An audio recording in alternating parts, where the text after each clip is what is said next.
Telangana politics రైతుల చుట్టూ తిరుగుతున్నాయి. కాంగ్రెస్ పాలనలో అన్నదాతలకు కన్నీళ్లే దిక్కయ్యాయని మాజీ మంత్రి హరీష్ రావు ఆరోపించారు. రైతులకిచ్చిన ఒక్క హామీ కూడా నెరవేర్చలేదన్నారు. హరీష్ రావు విమర్శలపై మంత్రి జూపల్లి కృష్ణారావు కౌంటర్ విసిరారు. రైతుల గురించి చర్చించడానికి సిద్ధమా అంటూ సవాల్ చేశారు.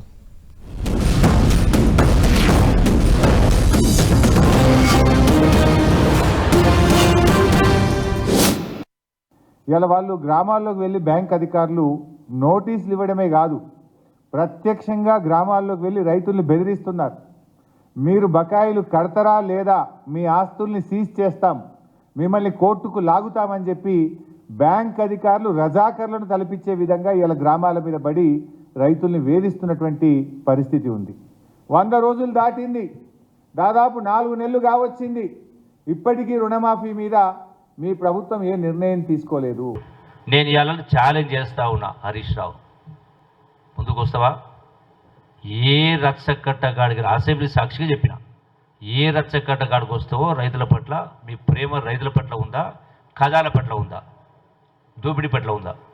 హ్యాబిట్స్కి వస్తావా, బషీర్బాగ్ ప్రెస్ క్లబ్ కాడికి వస్తావా, ఇంకెక్కడికి వస్తావా? నేను రుజువు చేస్తా. దమ్ము ధైర్యం ఉందా?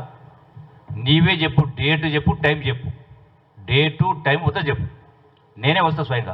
అంటే ప్రజల్ని తప్పుదో పడిచే కార్యక్రమం చేస్తూ ముసలి కన్నీరు గారుస్తూ మీరేదో పొడిచినట్టుగా రైతులను మొత్తం ఆదుకున్నట్టుగా ఈ రోజున మీరు ఓట్లు దండుకోవాలనే ఉద్దేశంతో మాట్లాడే మాటలు తప్ప ఇంకా మీకు ఆ నైతిక అర్హత లేదు.